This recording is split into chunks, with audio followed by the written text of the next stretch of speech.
a tua aula. E para variar, eu comecei a gravar agora, mas fica registrado todos os elogios aí. Fica à vontade, Vitor. Obrigado e boa noite a todos de início. Eu quero primeiro agradecer a oportunidade que, em nome aqui do professor Henrico, que está coordenando agora o serviço, e tá de parabéns por essa iniciativa que eu vejo enquanto eu era residente, também agora eu vejo os residentes, tem sempre essa demanda de aulas que também sejam, né, essa interação entre discussão de casos e aulas, isso é fundamental para o aprendizado, eu concordo. E eu queria agradecer aqui, eu não sei se já está presente, o doutor Matheus, que foi o pioneiro, né, nessa parte da cirurgia endonasal via endoscópio. Outros pioneiros o antecederam, como a gente estava falando há pouco, doutor Américo, doutor Venâncio, da cirurgia com microscópio. Agradecer também a oportunidade que o Matheus deu nesse sentido e parabenizar pelo serviço que funciona muito bem. Então vamos começar aqui, pessoal, falando da anatomia endoscópica de base de crânio. O meu objetivo aqui hoje é basicamente reconstruir o trajeto do acesso via endonasal para a base do crânio, aproveitando então para descrever cada etapa, né, desse processo, mas com foco na descrição anatômica, ao invés do procedimento cirúrgico. O doutor Matheus vai me suceder daqui a 15 dias uma aula que tem esse foco para a descrição da técnica cirúrgica, demonstrando casos. O meu objetivo é a descrição anatômica. Então, para começar, eu posso dividir a região da anatomia de modo didático ao longo do trajeto do acesso em cavidade nasal, seio esfinoide e região celar e paracelar. Vamos começar aqui falando sobre a cavidade nasal. A cavidade nasal que vai, né, tem o seu limite anterior à abertura da narina, a fossa nasal, e o limite posterior, considerando essa divisão didática, né, a porção anterior do seio esfenoide, e como assoalho temos o palato, e o teto é a fossa anterior. Para começar, é importante, claro, rememorar, não é meu foco muito a cavidade nasal, mas sim a parte mais em que o neurocirurgião atua, mas é sempre importante lembrar a formação, né, do trajeto ósseo do acesso pelo qual passamos, né, os ossos basicamente são proeminências que circundam a cavidade nasal com os seus relevos, a descrição desses relevos dos vários ossos que compõem é importante para que você consiga seguir o trajeto ideal para o acesso. Então, aqui, na porção mais central, se você observar no corte de perfil, temos de início a parte cartilaginosa do septo, em seguida a parte da lâmina perpendicular do etimoide e o vômer antes da região do rosto esfenoidal. Quando se observa na porção mais lateral, nós temos aqui as proeminências que são são relevos mais marcados, né? Primeiro, inicialmente, uma porção cartilaginosa e, na sequência, temos proeminências, que são os cornetos, que definem os trajetos, que são os meatos, e aqui temos o corneto inferior, a concha média e a concha superior. Essas foram até uma descrição didática da cor. Perceba que você tem aqui a concha superior e média fazem parte do osso etimoide, e a concha inferior é uma proeminência que em alguns autores descrevem como parte da maxila, outros como osso independente. Aqui mais posteriormente, na porção lateral ainda do trajeto, né, como tem ali, temos aqui o osso palatino e o osso esfenoide. Eu fiz um vídeo para mostrar cada osso que faz parte da cavidade. Temos o osso nasal, o osso da maxila, com a sua proeminência, que é a região da corneta inferior, o osso etimoide, com a lâmina perpendicular, o rosto esfenoidal e o vômer, que são todos os ossos que seguem aí esse trajeto. Na porção mais lateral, fica mais nítido nesse ponto de vista, temos a maxila, seguida aí da corneta inferior, temos a região do osso palatino, e o osso esfenoide.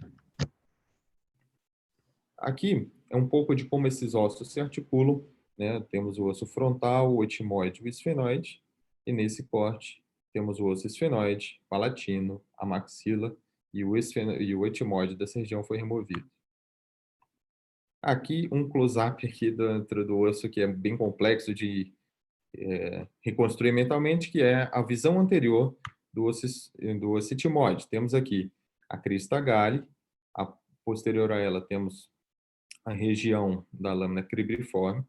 Aqui temos a lâmina perpendicular do etimoide. O corneto superior não é possível ver nessa visão, e o corneto médio, juntamente com todas as células aéreas do etimoide. E isso é uma correspondência desse desenho. E a porção posterior, uma vista posterior, é possível ver a proeminência bem discreta da concha superior, a concha média, e aqui por trás, né, a posterior, aqui a lateral à concha média, temos o processo uncinado e a bula etimoidal. É uma descrição dos ossos que são mais importantes para o nosso acesso. Começamos em detalhes falando do etimoide, e agora o esfenoide. O esfenoide é o osso com relevo mais complexo do corpo. Ele tem o maior número de lojas, a maior complexidade na sua anatomia. De forma bem clara e didática, tentamos dividi-lo numa região que é a asa menor do esfenoide, a asa maior do esfenoide, o corpo do esfenoide e os processos pterigoides. O corpo do esfenoide, que é a porção de maior interesse para o acesso, normalmente tem uma crista bem marcada. Esse osso tem uma alteração anatômica, mas é possível ver no esquema que habitualmente temos essas aberturas, que são os ósteos do esfenoide, e por dentro disso é o seio esfenoide, que é o nosso foco de acesso. Então, é importante, vale lembrar aqui algumas estruturas importantes, como o canal pterigoide, ou canal do Vidiano, que normalmente tem uma projeção no encontro da porção do assoalho do seio esfenoide com a sua porção lateral, como se fosse nesse vértice, e lateralmente, superiormente ao canal do pterigóide, canal pterigóide ou do Vidiano, temos o forame redondo, por onde passamos, por onde passa o ramo maxilar do trigêmeo. Aqui uma vista agora dos dois ossos articulados, que são esses praticamente pelos quais a gente passa para o acesso, e aqui um pequeno vídeo demonstrando o trajeto desse acesso. Então, entramos aqui na narina do lado direito, através dessa abertura, que é a coana, o meato nasal, aqui a região do septo, e o rosto esfenoidal até entrar, de fato, no seio esfenoide, onde normalmente se vê de modo mais proeminente a região da sela túrcica. Aqui uma visão superior, que é uma visão que a maioria está mais acostumada, e a visão lateral, onde a gente também tem esse relevo bem marcado e já conhecido do acesso transcraniano. Na sequência, já falamos das partes ósseas aqui, só para vocês terem uma ideia da referência do esfenoide e da glândula em relação à região da face, né? No geral, muitos dos que não fazem o acesso se perdem um pouco ao entrar para a posição, né, das estruturas, e isso é bom observar. Aqui cortes coronais, né, mostrando a região dos meatos inferior, médio e superior, e o meato nasal, que é o trajeto normal do ar, né? Aqui a visão endoscópica, que é o nosso foco, a parte óssea e a parte já no intraoperatório. Aqui a área da bula etimoidal, vejam que ela se localiza normalmente lateral ao corneto médio, tem uma proeminência anterior, que é assim, a região do processo uncinado, uma protuberância posterior, que é a bula, e um hiato entre a bula e o processo uncinado, temos hiato semilunar. Isso, de fato, não é o foco da aula. A parte nasal, depois vamos focar, talvez em outro evento, mas no momento agora é a parte do neurocirurgião para o acesso, né? E aqui, após a remoção da bula, processo uncinado, corneto, você vê o ósseo do esfenoide, que é representado aqui por essa figura anatômica. Normalmente se faz a comunicação entre os ósseos e a ampliação lateral, retirando a crista do osso esfenoide, uma parte do vômer para facilitar o acesso, e temos então todo o seio esfenoide exposto, com as suas proeminências e septações. Na sequência, falamos então do que a maioria já está mais familiarizado, que é o seio esfenoide de fato. O seio esfenoide se inicia na porção anterior no ósteo e tem como limite posterior a área de interesse na cirurgia de hipófise, né? O seio esfenoide, normalmente, ele é visto como uma cavidade por onde temos só uma hipófise ali dentro. E, no geral, olhando em detalhes, percebemos que não é só a hipófise que dá informações. Tem muitos outros relevos ali de interesse clínico, E ao entrar, o primeiro interesse clínico se depara aqui na nossa frente, que é a presença de septações. Em aproximadamente 75% dos casos, essas septações elas não se encontram na linha média e na grande maioria delas, elas tendem a se direcionar, principalmente a septação principal, à proeminência da carótida. Isso tem relevância clínica, pois uma vez que se entra no esfenoide, se adentra o esfenoide, é necessário que se remova essa septação, e nisso, se você usar um formão, um instrumento mais grosseiro, você pode causar uma fratura, e essa linha de fratura cruzar o trajeto da artéria. Septações secundárias no osso, num seio bem pneumatizado, são vistos também. E aqui, descrevendo as áreas de interesse mais frequentes para a neurocirurgia, vamos começar da região da célula tússica, né? Essa proeminência central normalmente fica entre os dois sifões do canal carotídeo, é a região da célula tússica. Lateralmente, temos então a proeminência do trajeto do canal da artéria carótida interna. Superiormente, temos o canal do nervo óptico, como essa proeminência súpero e lateral, que convergem normalmente na mesma altura. O recesso óptico carotídeo lateral, que é uma área de extrema importância clínica para a localização, principalmente dessas estruturas que são normalmente as mais nobres no acesso, né, para evitar lesão carotídea e de nervo, importante localizar. E essa que tem também uma grande representação, uma grande correspondência para a via transcraniana, que é o pilar óptico. Eu confesso a vocês que, depois de um bom tempo vendo isso, é que eu fui compreender de fato como que isso representava o pilar óptico e reconstruir essa anatomia mentalmente. Então, para isso fiz uma animação que vai facilitar. O recesso óptico carotídeo medial é descrito por alguns autores. Alguns não entendem que esse seja um recesso óptico carotídeo porque não separa o óptico da carótida, mas é uma correspondência medial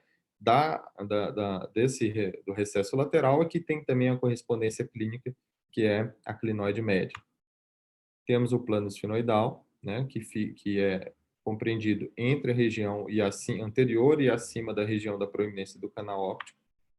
Temos o limbo esfenoidal, que é exatamente numa visão sagital, como se fosse o momento em que o plano esfenoidal ele inclina, né, essa aresta é de fato o limbo esfenoidal.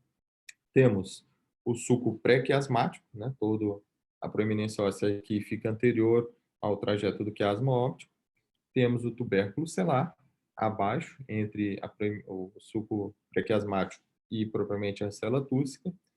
Temos, então, o recesso clival e temos a proeminência da carótida paraclival. Essas nomenclaturas a gente vai falar um pouco melhor, porque são nomenclaturas por via endoscópica, a carótida paraclival, por exemplo. Isso vai ser descrito adiante. E embaixo, nessa região, temos o assoalho, que não apareceu na foto, temos o assoalho do esfenoide. Isso tudo na porção mais central. Provável que a grande maioria já tenha familiaridade com essa anatomia. E só uma informação que normalmente nós tratamos, né, o clivus como um osso, na verdade ele é uma junção de dois ossos, né, o terço superior do clivus é a porção posterior do seio esfenoide. Esta não é visível quando você tem a hipófise não homolocada, e o terço inferior faz parte do osso occipital. Temos então aqui, já removendo o osso, e com uma visão mais próxima aqui do que é, numa reconstrução de animação, o que é o recesso óptico carotídeo lateral. Perceba que se você entrar um pouco e lateralmente tiver uma visão, esse recesso ele separa ele separa a região, só um segundo, isso. Ele separa a região do nervo óptico da proeminência carotídea, e isso, através de uma visão transcraniana, corresponde exatamente ao pilar óptico bem pneumatizado nesse caso. Então, estamos saindo da parede lateral do seio esfenoide e observando aqui a região que é do pilar óptico, né? Onde se observa toda aqui a separação entre o canal óptico da fissura orbitária superior. Uma visão um pouco mais afastada, é possível ver isso com mais detalhes, né? Então, de fato, agora está entendido que o pilar óptico é o recesso óptico carotídeo lateral.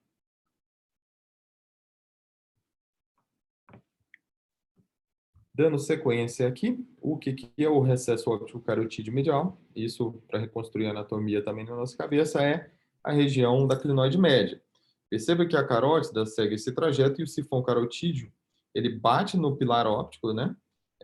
Como é visto aqui, é como se ele estivesse vindo e bate no pilar óptico e reflete-se medialmente. Então, a carótida vem, bate no pilar óptico e reflete medialmente nessa proeminência óssea, que é a região da clinoide média, ou excesso óptico carotídeo medial por via endonasal. Agora, tomando-se uma visão um pouco mais lateral, com uma ótica angulada, percebemos as proeminências bem marcadas do canal óptico, da célula túrcica, do recesso óptico carotídeo lateral, e também de estruturas que, na grande maioria das vezes, em cirurgia endonasal de hipófise, poucos são úteis, mas quando temos aí lesões de acometimento paracelar, envolvendo o ciclo venoso, essas são importantes estruturas a serem vistas. Então, temos aqui a proeminência arterial, que fica na região do lado do clivus, é a carótida paraclival. Anterior e lateral a essa carótida paraclival, temos normalmente um segmento horizontal, que é o canal do nervo maxilar. No geral, normalmente não falamos de forame redondo, porque é um cilindro, né, de osso por via endonasal. Então, seria um canal do maxilar. E esse canal, se você segue a proeminência anterior proximal do nervo, ele normalmente leva como um landmark para a região da carótida paraclival. Acima, formando o teto da região do canal do nervo do trigêmeo, temos aqui o maxillary strut. É como se fosse um pilar óptico, mas separando aqui o ramo maxilar da base da fissura orbitária superior. Então, ele marca a região do assoalho da fissura orbitária superior. Então, ao ver uma visão lateral, temos a proeminência de V2, a parte óssea que separa V2 da fissura orbitária superior, e quando você quer fazer uma descompressão, por exemplo, orbitária, temos aqui a lâmina papirácea e a região mais estreita, que é a fissura orbitária superior, é aqui que se faz essa descompressão. Fazendo aqui a remoção desse osso, temos tudo que foi dito. V2, seguindo mais proximal, temos o gânglio de Gasser e a carótida paraclival. Na região acima de C2, que é o maxillary strut, é o que separa, né, toda essa região que é a fissura orbitária superior. Então, isso é possível reconstruir mentalmente essa foto, analisando esses landmarks como guias, né? E aqui, para concluir, o seisfenoide, temos uma área que é pouco vista antes de fazer uma transposição hipofisária, que é a região da clinoide posterior e do osso da sela. Fazem parte aqui da parede posterior do seisfenoide. E temos aqui, através essa é uma figura da minha defesa de mestrado, que é exatamente o tema de transposição hipofisária, mostrando bem a região do clinoide posterior e do osso da sela. Até aqui tudo bem, pessoal? Está tudo claro? Está ótimo, ótimo, vamos lá. Então, vamos seguir aqui adiante com a região de interesse clínico, região celar e paracelar. Eu dividi de modo didático a região entre hipófise, artéria carótida interna, que tem uma importância ímpar pelo risco, né, que se envolve durante o procedimento, e as demais estruturas da região paracelar. A hipófise. A hipófise ela é formada por um lobo anterior e um lobo posterior, como é bem visto aqui, inicialmente numa foto superior, né, que se observa a haste hipofisária, a porção da adenohipófise bem maior do que a região da neurohipófise, o lobo anterior e o lobo posterior. Numa visão inferior, temos o lobo anterior e o lobo posterior, e aqui desmembrando essas estruturas. O que a gente chama adenohipófise, na verdade, é o lobo anterior, mas o lobo intermédio. O lobo anterior é formado em termos de células, né, pela pars distalis e pela pars tuberalis. Essa é a região do lobo anterior. E o lobo intermédio é formado pela pars intermédia. Todo esse lobo anterior e o lobo intermédio formam a adenohipófise porque, em termos embriológicos, eles são constituídos pelas mesmas estruturas, que são uma proeminência da região da faringe, formando um tecido glandular. A região da hipófise posterior, né, o lobo posterior da hipófise, é formado pela pars nervosa, ou seja, é uma estrutura celular totalmente diferente, composta por por axônios de neurônios que advêm dos núcleos paraventriculares e supraquiasmáticos do hipotálamo, são responsáveis aí pela produção da ocitocina e do ADH. E isso tem uma relevância clínica importante na cirurgia, eu vou falar um pouco mais à frente. Aqui são fotos, né, da relação da glândula com as estruturas vizinhas, o quiasma, né?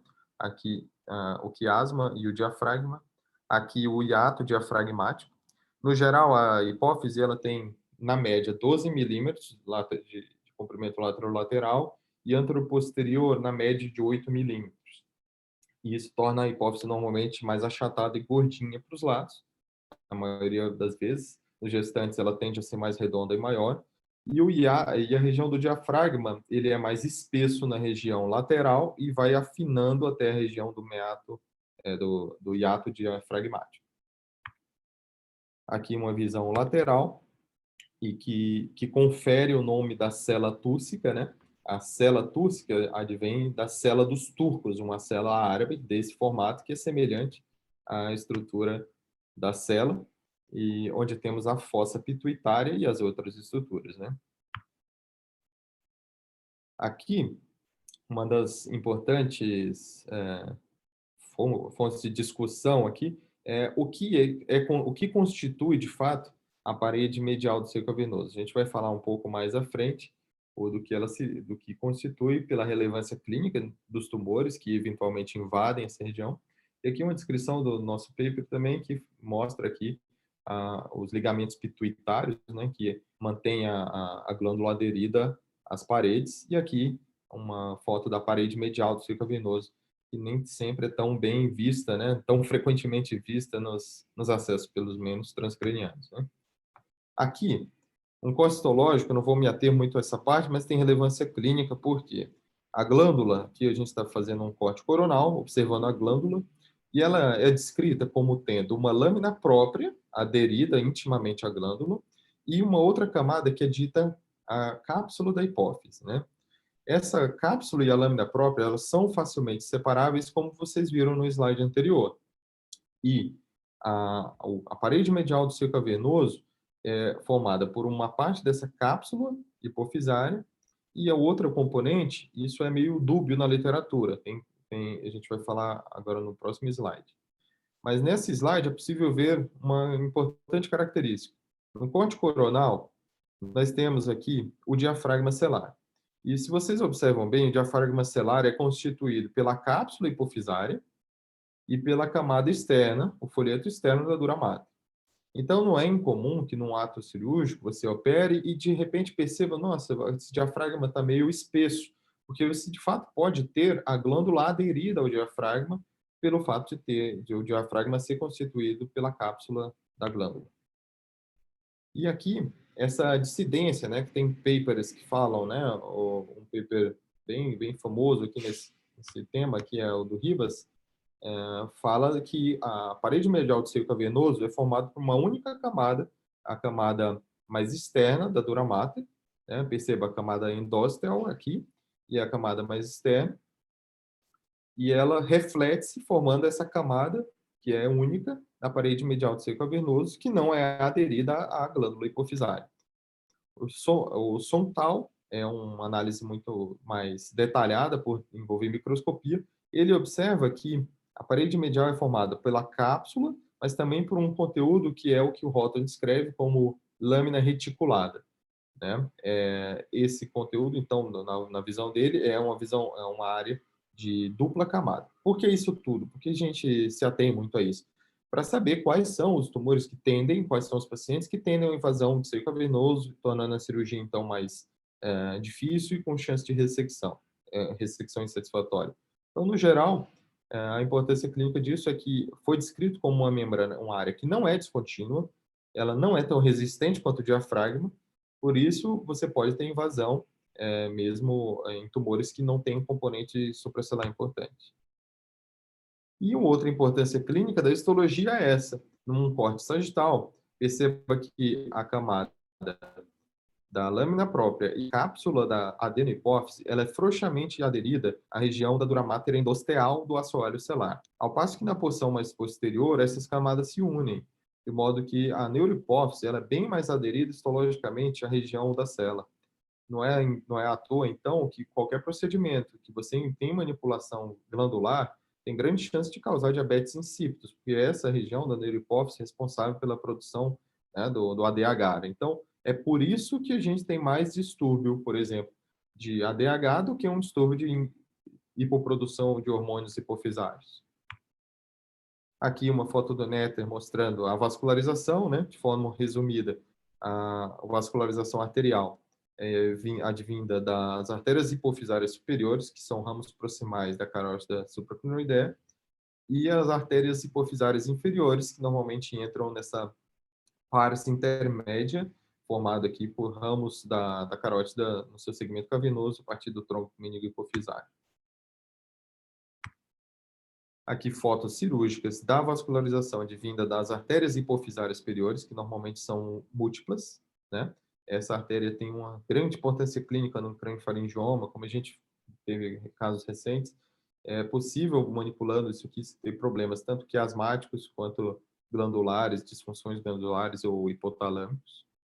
Aqui mostrando bem a emergência e o trajeto, que normalmente é de anterior para posterior, e essa representação não está tão clássica, porque provavelmente é uma dissecção anatômica, mas sempre é de superior para inferior.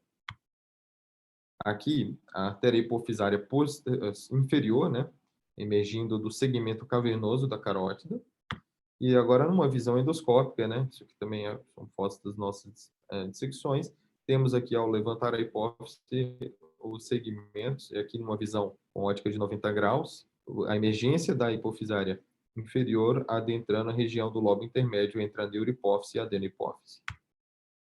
E a vascularização e a drenagem venosa, né? A drenagem venosa que é feita pelo seio intercavernoso anterior, seio intercavernoso inferior e a região do seio cavernoso posterior.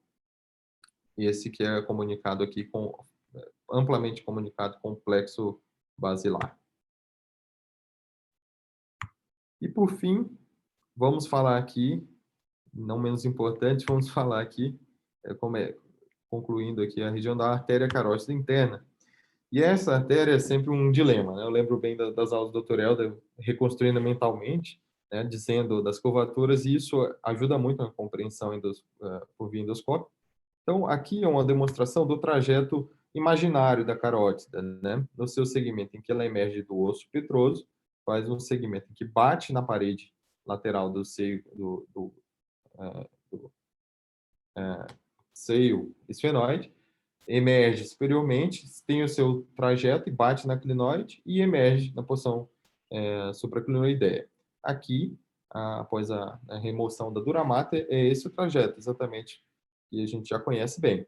Agora vamos conhecer esse trajeto também pela outra via. Aqui uma visão superior, em que temos a emergência da carótida do seu segmento petroso, ela segue bate na parede lateral do seio esfenoide e faz essa reflexão superior. Aqui agora uma visão ventral, que é a artéria carótida na sua porção parafaríngea ou cervical, tem várias classificações, né? Classificações endoscópicas. Endoscópica seria a parafaríngea. A cervical seria a classificação microscópica, em que ela entra, tem o seu trajeto intrapetroso e se reflete, uma visão bidimensional não dá essa noção, que isso está posterior, depois ele se reflete anteriormente e sai aqui na porção supraclinoidea. Esse espécime do nosso colega aqui, que esteve até na minha defesa, na minha dissertação, é o Ricardo Dolce, ele ficou mais evidente que ela vai de posterior para anterior ao longo desse trajeto, né?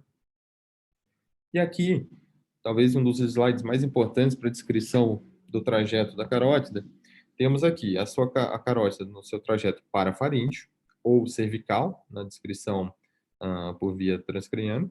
Ela segue, então, um trajeto por dentro do osso petroso, que é a porção petrosa, e depois emerge na porção cavernosa da artéria carótida, ou paraclival na via endoscópica. Algumas referências são importantes para isso, né? Normalmente temos aqui a referência do nervo vidiano, que vamos falar mais à frente, e que é bem nítido nessa visão.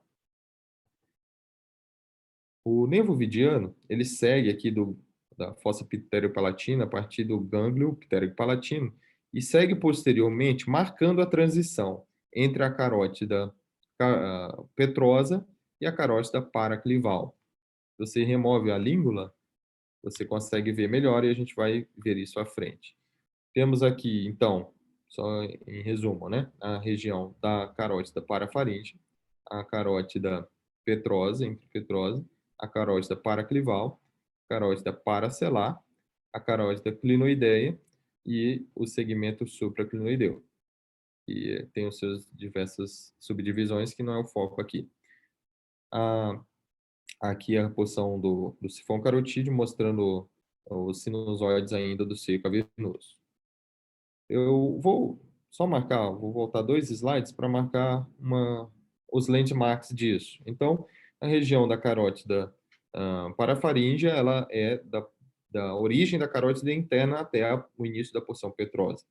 A porção petrosa é, obviamente, o trajeto do canal carotídeo, e a porção parafaríngea surge a partir da emergência da carótida do segmento interpetroso até a região da transição ao nível da célula tússica, que é então descrito, não tem um landmark de divisão, mas é então descrito como carótida paracelar, essa que vai até a região do anel dural proximal, como é possível ver aqui, anel dural proximal.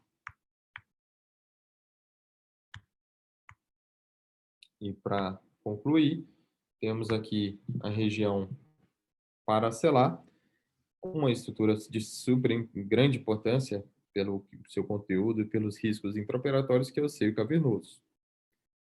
O seio cavernoso é muito bem visto, aqui foi achurado em amarelo pela o seu formato como enquilha, né? Bem conhecido por via aí transcraniana.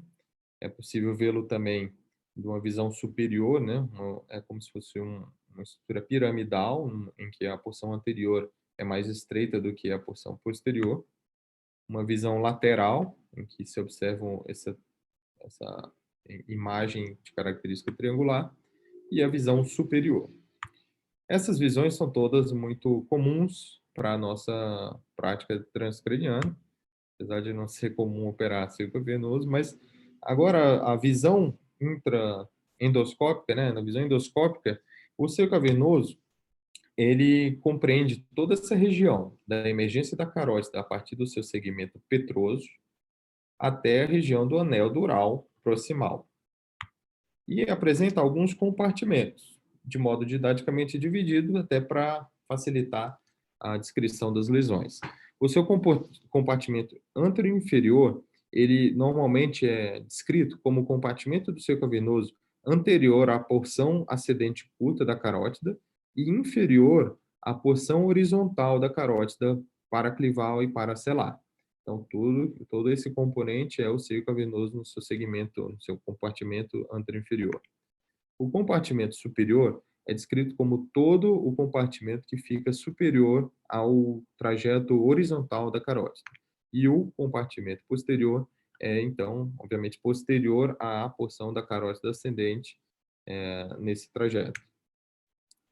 A fissura orbitária superior é outra estrutura de interesse clínico, pela presença eventual de tumores com compressão do nervo óptico na entrada da órbita.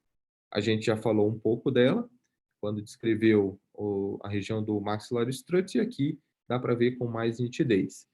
Só relembrando, o canal do vidiano, né, por onde transita o nervo vidiano, é um importante guia para você chegar ele te leva até a região da transição da carótida petrosa para a carótida parafaríngea. A região de V2 se você segue proximalmente, você encontra a carótida a carótida paraclival. Acima, formando o teto de V2, temos o maxillar strut, que é a base da região da fissura orbitária superior, e aqui os nervos da fissura orbitária superior mais bem vistos nesse lado. O nervo, o sexto par craniano, normalmente ele segue um trajeto horizontal, quase paralelo ao segmento horizontal da carótida paracelar. É claro que nessa visão, tá, uma visão inferior para superior parece ascendente, mas numa visão ótica não angulada, eles são quase paralelos. Mas medialmente a isso você tem V1, que segue também para a fissura orbitária superior, e os demais nervos que aqui são pouco vistos. Essa foto, na verdade, você está colocando a ótica aqui, na porção mais anterior da quilha do seio cavernoso. É uma visão excepcional do meu ponto de vista, porque a gente nunca foi capaz de ver isso por via transcraniana. Então, aqui você observa a carótida paraclival, aqui o sexto par craniano. Isso a gente sabe que dentro do seio cavernoso, a região do sexto par craniano ele adentra abaixo do ligamento de Gruber, que é possível ver aqui, porção mais distal do canal de Dorello. E aqui temos a região da língula e o ligamento petroclinoide, na região da língula, e o ligamento petroclival é aqui, e a região do ligamento petrolingular, né? Tem, nessa região. Aqui a fissura orbitária superior, o sinal da seta bem clássico, mostrando, já tem sem as proeminências ósseas, né? E o nervo vidiano, que é essa estrutura de grande importância que cruza o trajeto do canal pterygoide. O nervo aqui é um guia, perceba a posição dele dentro do seio cavernoso. Então, ele é mais ou menos no vértice do encontro do assoalho com a parede lateral. E mais posteriormente, o nervo vidiano te leva nessa transição da carótida paraclival, né, a carótida petrosa para a carótida paraclival.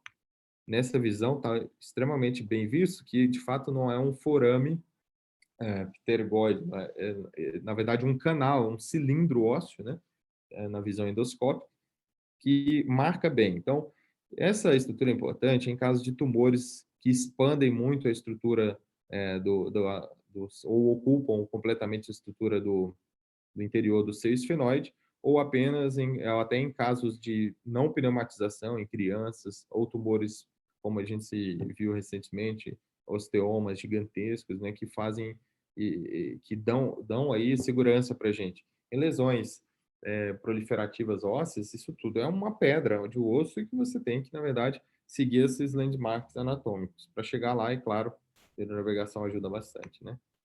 E aqui, uma visão mais tradicional que temos, mas incomum, né? Porque nem sempre se descreve o nervo vidiano seguindo aqui e marcando bem a transição da carótida. Aqui é a emergência do gânglio e do início do nervo. E aqui, numa visão sagital, o nervo emergindo do gânglio pterico-palatino até a região da carótida. Aqui também. E, por fim, o objetivo dessa aula, espero ter ajudado vocês, é de reconstruir a visão de uma coisa complexa, anatômica, de um modo mais claro, tentando reconstruir usando esses marcos anatômicos mentalmente, que facilita muito a cirurgia. Obrigado a todos.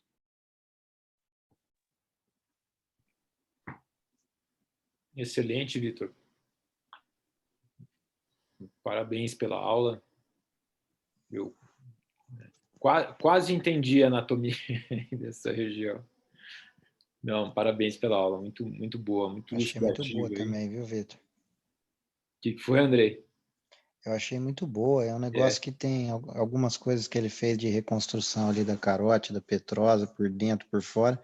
E até a gente já tinha lido alguma coisa, não é muito uma área minha, mas deu para entender bem. Obrigado. Vou deixar aí para os experts dessa área aí comentarem, para o Matheus, doutor Américo. Fiquem à vontade aí. Américo tá aí? Ô, Vitor. Você está sem som, Américo. Você está sem o som, doutor Américo. Está sem o som. Eu quero parabenizar o Vitor pela excelente aula, uma coisa assim descritiva, bem anatomicamente, em coisas que normalmente, entendeu, durante nossas abordagens, tendo esse conhecimento maior da anatomia que você mostra, facilita muito o em que campo a gente está lidando. Agora, dificilmente a gente vai conseguir encontrar tudo isso que você está mostrando durante o ato cirúrgico. E muitas vezes a gente tem, entendeu, com a experiência, vendo onde pode tocar ou não pode, mesmo não conseguindo ver toda essa visão que você mostrou aí. Mas é importantíssimo se conhecer isso, para que quando você chega diante de determinado desafio, você tenha o cuidado adequado, porque é uma cirurgia muito simples, mas, principalmente quando é por baixo, né? Mas é uma cirurgia que pode causar danos irreparáveis, inclusive óbito, né? Graças a Deus nunca tivemos esse desconforto de pegar uma carótida, coisa desse tipo, que a gente era muito cuidadoso, e a gente ia pela visão do microscópio até a gente podia fazer. E a nossa grande problema na época era a dificuldade das coisas que estavam encostando no seio, etc. A gente ia, fazia aquela curetagem adequadamente até onde era possível fazer. Muito mais fácil quando a gente invadia, né? E conseguia tirar tumores lá em cima, e com isso a gente deixava as vias ópticas livres, entendeu? Para que o paciente tivesse uma qualidade de vida melhor da visão, né? Principalmente além do tratamento da patologia do tumor de hipófise. Então, eu quero parabenizar que realmente isto é uma aula, entendeu? De professor, entendeu? De anatomista, e que isso vai facilitar muito para quem conhece isso durante o ato cirúrgico. Obrigado, doutor Américo. E agradeço você compartilhar a sua experiência, que tendo esse volume grande de casos, isso é fundamental, além do conhecimento anatômico, essa experiência, né? Boa. É isso aí. Ô, Vitor, parabéns, cara. Eu infelizmente perdi o começo da sua aula, atrasei trabalhando, mas eu vi uma boa parte aí. E, pô, você mostrou uns slides muito bem trabalhados aí, seus, né? Que eu acho que de secções suas, que você fez lá em Pittsburgh, acredito. Em Pittsburgh, não, em Columbus, com o Daniel, né? E algumas que eu vi também no Atlas, né? No Surgical Atlas, umas imagens muito boas. E como o Américo falou, acho que você deu uma aula realmente muito completa e muito bem feita aí sobre a anatomia endoscópica da base do crânio. Aquela reconstrução que você fez para entender o pilar óptico, você falou muito bem isso. É uma coisa difícil de entender. Até hoje, a questão da carótida cavernosa, você fala, putz, mas essa carótida paraclival aqui, ela é cavernosa também, sabe? Demora para você sacar isso. E a dissecção no laboratório é uma coisa que ajuda muito, né? Então, vocês que tiveram essa oportunidade, que brigaram por isso, tem essa vantagem, né? Eu acho super importante, como o Américo falou, isso dá segurança, anatomia, né? É fundamental para a gente ter tranquilidade e segurança para operar. Base de crânio já é uma coisa complicada, no geral. E essa visão da base de crânio exocraniana, né? Essa superfície exocraniana da base do crânio, é uma coisa que a gente sabe menos ainda que a superfície endocraniana, como neurocirurgiões. Então, a primeira vez que eu fui apresentado para isso, quando eu fui em 2006 para Nápoles, que eu vou começar a fazer essa cirurgia endoscópica nasal, para mim era uma coisa surreal, né? Era muito difícil de entender isso aí. Foi depois que, estudando muito, assistindo muitas aulas, dissecando em cursos e participando de cirurgias mesmo, aprendendo muito operando, né? É que a gente vai construindo uma imagem, mas até hoje é uma coisa bastante difícil, principalmente quando a gente sai da linha média. Na linha média eu já tenho muita intimidade com isso, mas quando você começa a lidar com a paramediano, né? Que você vai em direção ao cerco cavernoso, estruturas que não estão na linha média, realmente eu ainda acho uma anatomia bastante desafiadora, difícil de dominar e muito importante. Então, para você expandir, para você conseguir sair da cirurgia só da célula túrcica, né? Então, a cirurgia da célula túrcica para adenoma é uma coisa que a gente já domina bastante, o Américo tem muita experiência com isso e tal, mas se você quiser expandir além disso, é muito importante esse domínio dessa anatomia que é super complexa. Então, pô, parabéns, excelente, acho que cobriu muito bem o assunto aí. Tem muita mais coisa para falar ainda, mas não caberia numa aula de 1h30, com certeza, de 1 hora, né? Mas Exato. acho que para os residentes também, né, que estão acompanhando com a gente aí nas cirurgias, aqueles que vão começar, uma aula super didática, legal pra caramba. Parabéns, aí. Muito obrigado, Matheus. Eu acho que fico muito feliz do elogio vindo de você, que tem montou um serviço que funciona muito bem nessa parte. Eu acho que, de fato, talvez não seja o que é mais comum a gente precisar muito dessa anatomia, microanatomia da base do crânio para cirurgia de hipófise, mas tem outras doenças, né, outras malignidades que até meningioma petroclival, meningioma de crinose posterior, até adenomas hipofisários. Acho que para todo mundo aí que gosta desse tema, né, de base de crânio, até mesmo para a base de crânio aberta, é importante ter essa referência, né? Muito obrigado aí pelas palavras. Sem dúvida, é um negócio. E tem que estudar sempre, ver sempre, porque você esquece, né? E voltar, e se possível voltar para o laboratório, né? Acho que isso é que ajudaria muito, você poder dissecar com mais frequência, né? Isso é uma coisa que faz diferença. O pessoal aí que opera, que tem essa oportunidade nos Estados Unidos, o Prevedelo, o pessoal de Pittsburgh, volta e meia os caras estão no laboratório já com toda a experiência que tem, ainda voltam para dissecar um espécime antes de fazer uma determinada cirurgia, né, para relembrar da anatomia. Isso faria muita diferença, ajudaria muito. Mas, de qualquer maneira, pelo menos a aula expositiva, os vídeos que a gente tem hoje ajudam bastante. Obrigado. Excelente, Matheus. O nosso laboratório lá de anatomia está à disposição? Está aberto. Não, a gente não tem peça de base de crânio, né? Mas então, se você lutar para conseguir... Vamos lutar, porque, seria muito importante, né? Acho que para completar o serviço que a gente tem mais ou menos montado, andando aí de cirurgia de base de crânio no nasal, para evoluir mais, seria um passo muito importante, ter um laboratório de... Talvez, eu não sei como é que tem que tirar as peças, o que tem que fazer, né? Mas sei que hoje em dia, até importar, dá para importar, né? Então, sim, dá para importar. Tem cursos que aqui fazem de estética, que eles importam bastante e, de certa forma, barato, porque eles são a mesma empresa que dão aula de botox e preenchimento do exterior, que vem daqui. Essas peças elas já são importadas e todo regulamentado. Talvez não para esse uso, mas é uma maneira mais fácil no Brasil do que ter outra importação para neurocirurgia. Na hora que acabar essa pandemia, a gente tentar conversar aí com alguma empresa, alguma coisa. A Unicamp está cada vez mais querendo que se faça aqueles cursos de pós-graduação. Lato sensu. Agora, eu acho que chama estrito sensu, ou lato sensu, que é pago e tudo, né? Que daí as pessoas podem vir fazer o curso, tudo. Sim, então, sim. É algo a se pensar. Acho que é uma tendência mesmo isso aí, né? O pessoal da USP tem feito bastante isso também. Eu recebo um monte de e-mail com propaganda de tudo que é tipo de curso pago lá. Certo. Doutor Donizete, quer falar alguma coisa, doutor Donizete?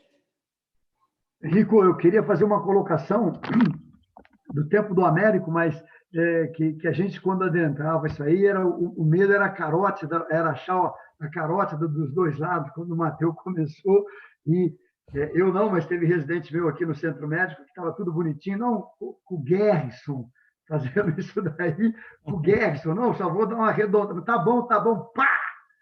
Levou e tem toda uma história depois.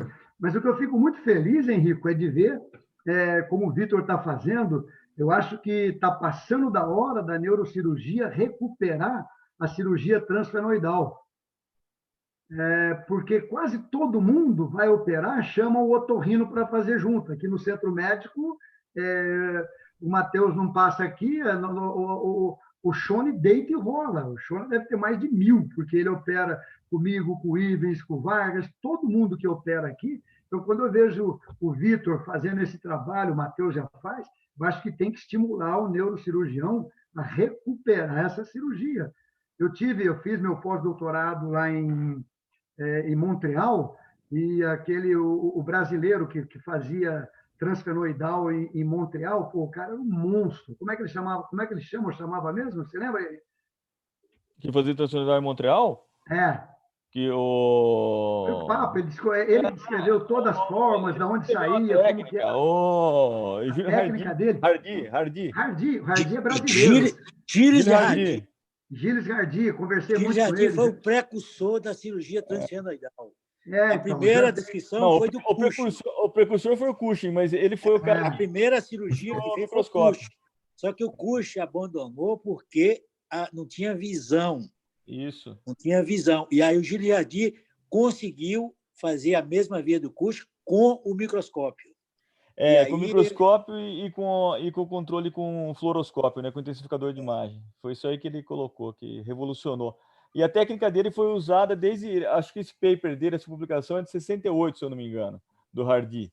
Isso foi assim até, aqui no Brasil, até 2010. só meia fofoca, ele era casado com a irmã do Raul Marino.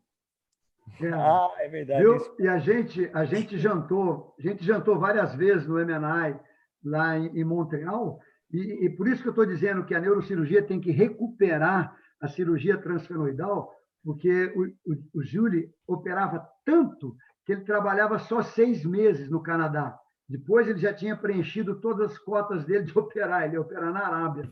E a gente a coisa era nesse nível. E a gente jantou várias vezes lá com a irmã do Raul Marino e tal, a Marta, a gente ficou bem íntimo deles e era muito simpático, tal. E aí a gente foi vendo que a neurocirurgia foi perdendo a cirurgia transfenoidal. Eu acho que essa aula muito boa que o Vitor deu, que a gente estimule mais o pessoal a atacar isso, porque o otorrino, aqui em Campinas... Então, isso aí é uma coisa interessante, viu, Donizete, que você está colocando, porque realmente tem essa situação, tem a situação que você comentou particular aí do Shone, do Centro Médico, etc. Tem também em São Paulo o doutor... O Papa, né? O Papa. O Papa da otorrino lá que o cara é realmente o Papa da coisa. O Aldistan? O Aldistan.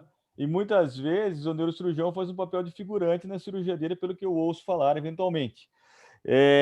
Como pode ser que aconteça aí? Agora, tem uma visão que eu compartilho, que a maior parte dos grupos aí tem hoje em dia, que é um trabalho de cooperação entre o otorrino e o neurocirurgião, com cada um com um papel bem definido, como a gente tem tentado fazer aqui na Unicamp. O pessoal do otorrino fazendo todo o acesso e tal, e a gente entrando para fazer a parte cirúrgica do tumor a partir do seio senoidal. Acho que essa é mais a tendência. Eu, muitas vezes, ainda opero alguns adenomas sozinho, sem otorrino, porque aprendi a fazer assim em Nápoles, não tinha um serviço de otorrino lá, eram só os neurocirurgiões que operavam, então eu aprendi a técnica que eles faziam lá, mas eu acho vantajoso você ter um otorrino que coopere, que ajude na cirurgia, porque pela vivência que o otorrino tem com o endoscópio, pela anatomia nasal que a gente não domina como eles, pelas complicações possíveis nasais que você pode ter no pós-operatório. Então, eu acho que é o que o paciente ganha com isso, desde que o otorrino não queira se meter a operar o tumor intracraniano ele. Quem tem que operar o tumor é o neurocirurgião. Por isso que é importante essa vivência que você está falando. O neurocirurgião saber operar por via transfenoidal e não ficar olhando. Acho que você está certíssima. Que é o que é entre nós, né, Matheus? Que é o que mais acontece. É o que mais acontece. Uma vez que ele está ali, ele começa a raspar, e às vezes você tem que segurar. Não, tá bom, tá bom, peraí, não, por aí não, vai por aqui e tal. Mas eu acho que é isso daí. Eu acho que toda a cirurgia de tumor, qualquer coisa, o Marcão vive dizendo, todo mundo que opera muito, é um conjunto. Né? Eu acho que o otorrino tem o espaço dele, mas o neurocirurgião perdeu muito. Eu acho que ele ainda pode ser o protagonista. O acesso é fundamental, mas lá dentro é isso que o Vitor falou. À medida que o pessoal vai ficando conhecendo mais e mais, tem mais condições de ir além. Né? É isso daí. Mas parabéns, Vitor. Muito boa aula. Ô, Donizete. Oi. Como eu não tive, né, a chance de ter otorrino, então eu e o Venâncio, todos os casos praticamente no início que a gente foi desenvolvendo a técnica de Gilles Jardy, praticamente a gente foi fazendo e aprendendo, né? A gente nunca usou otorrino para nada, né, porque a gente não tinha a quem pedir. Ô, Américo, era triste demais, hein? Levantar o lábio superior, arrebentar cada superior. Sim, mas essa era a técnica. Era a técnica, mas quando você vê hoje, é aquilo que o Marcão diz aí, quando você fez protocolo e publicou lá, eu acho que o Júlio Jardy, eu não sei se ele está vivo ainda, mas ele deve, com tudo isso que se vê hoje, com esses endoscópicos, deve estar tremendo lá, mas é o começo de tudo tem que ter um começo, né? E tudo é válido.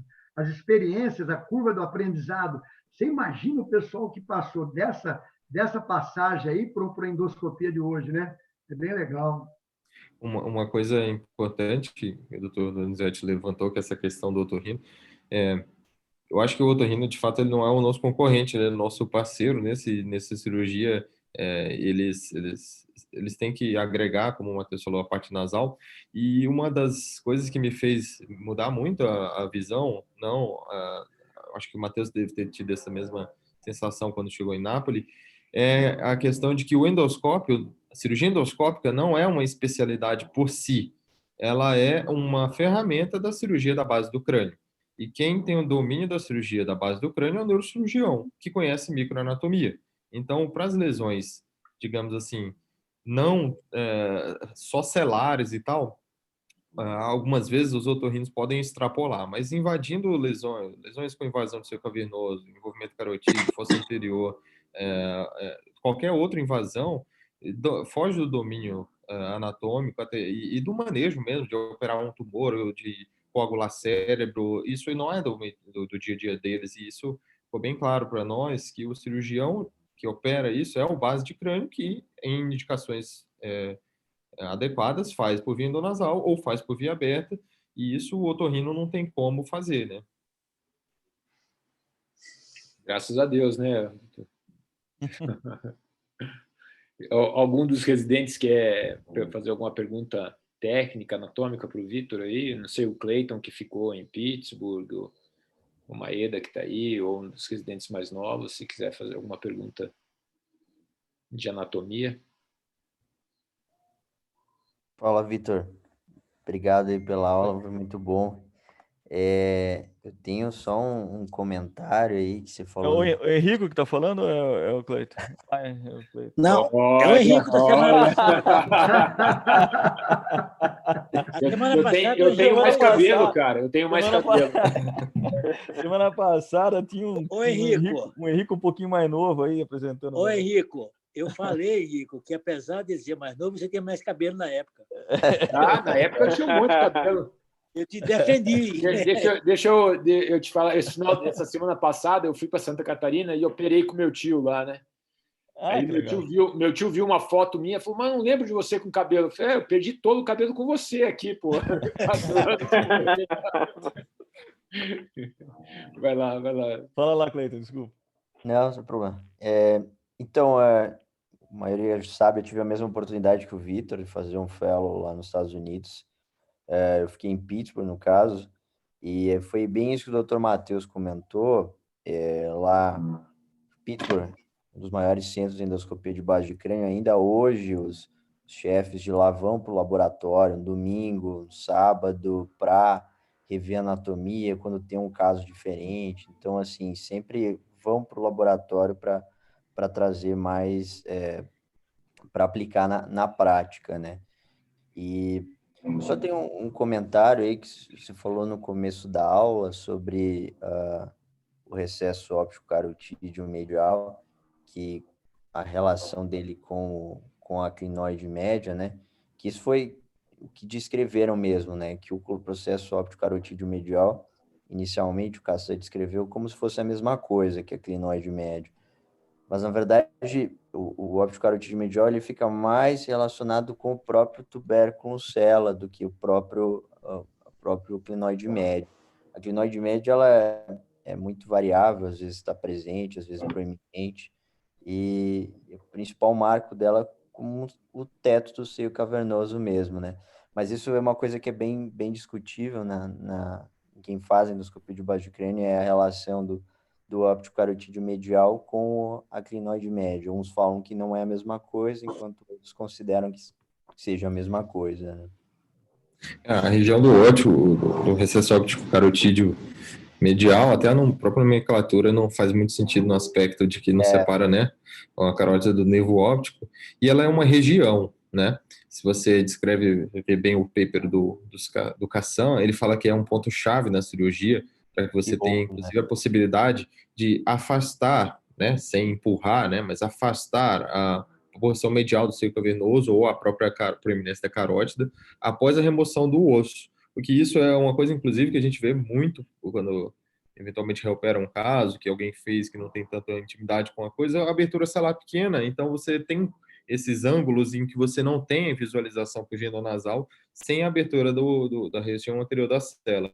E a região é uma região que tem referência com essa estrutura. Mas, como você bem disse, a clinoide média, ela pode não estar presente, ela é muito variável, e nas descrições ela tinha uma correspondência, mas nem sempre isso acontece, porque é uma região, o recesso, e nem sempre a clinoide existe, a clinoide média. É isso aí. E só outro comentário que, como você falou muito mais de anatomia no plano sagital, né?